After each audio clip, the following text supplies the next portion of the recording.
Hi there, I'm Debbie, a child and family therapist at Horizon. I work with people to help them thrive by improving their relationships. That's one of the things that I do. And communication is a huge part of our relationships.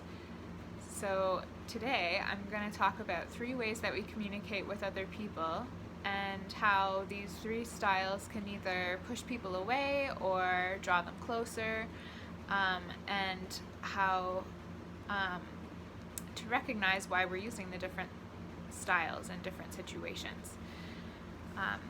The 3 ways of communicating could be called the lion way.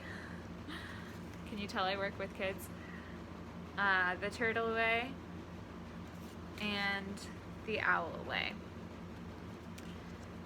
And we're all kids inside, so even for the adults that I work with, this is really helpful.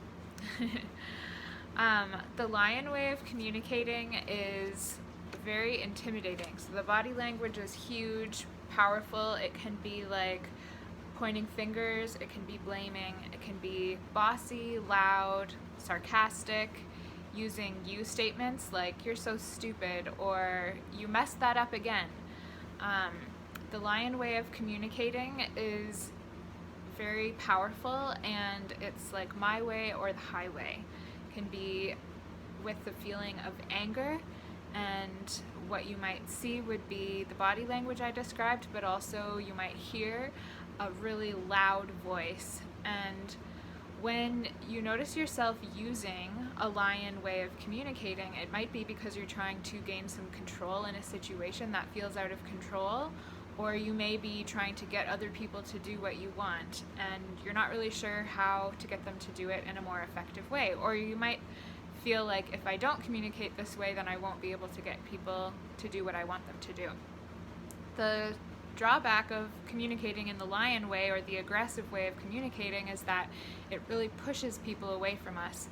So lions could end up feeling really lonely, and other people might try to avoid them and or avoid their lion communication, and so it makes it hard to have really authentic relationships, because it means that other people need to communicate in the turtle way in order to feel safe. So the turtle way of communicating looks a lot different.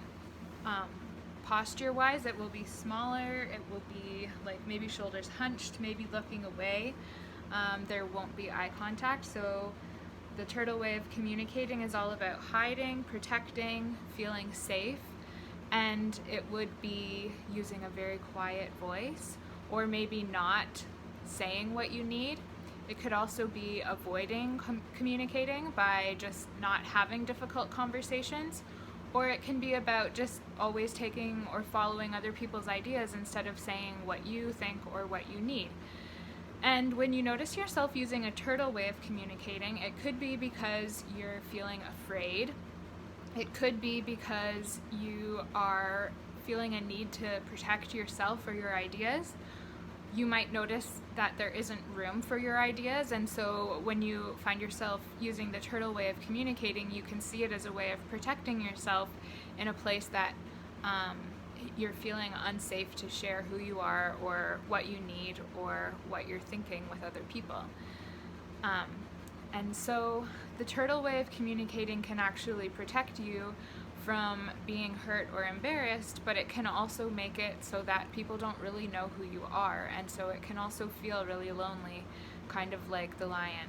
The turtle way of communicating can keep your relationships peaceful and draw you close, but it's also not really an effective, an authentic way of communicating, because it's ignoring your own needs. And so sometimes people who communicate in the turtle way a lot end up feeling resentful because their needs aren't being met. And sometimes when we communicate as turtles, we're actually hoping that other people will notice what we need and take care of it, but we haven't actually said it, so they often don't notice what we need, and we feel overlooked and resentful. So this turtle or passive way of communicating is not always the most effective, although we do use it in some situations. And everybody uses both of these forms of communication.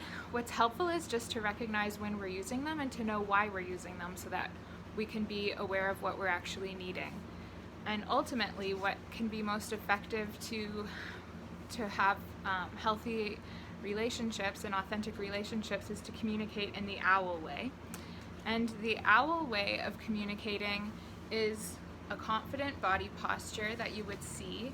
It's a clear voice that says what is needed, but it's also listening to the other side. So it's not just my way like the lion, but it's my way and your way, and let's try to find a win-win that can help both of us. And it's using I statements instead of you statements, where the lion would say, you do this, you do that, you messed up. The I statement, that the owl way of communicating is to say, I feel uncomfortable because it's really important to me that we do it this way. Could you please help me out with this? Or I feel frustrated when it's messy in here. Could you help me pick it up? When we communicate in this way, we also have to leave room for a no, which is what the lion doesn't do. So the lion is making demands and doesn't leave room for a no, but the owl, or the assertive way of communicating, is putting out requests, but also leaving room for the other person to say yes or no, which makes it not a demand but a request. There's lots more that I could say about the three forms of communicating: the owl, the lion, and the turtle. If you would like to speak to a counselor or therapist at Corizon about relationships in your life, I'd encourage you to call Corizon. And I encourage you to notice when the lion, the turtle, and the owl are popping up in your life, and to practice ways of communicating with others, to respect your own needs, but also to hear what their needs are. And just to notice the owls, the lions, and the turtles in your own life, and the relationships around you, and maybe understanding what's going on behind the scenes for them can help you connect and communicate with them a little bit better as well. Thanks for listening, and have a good day.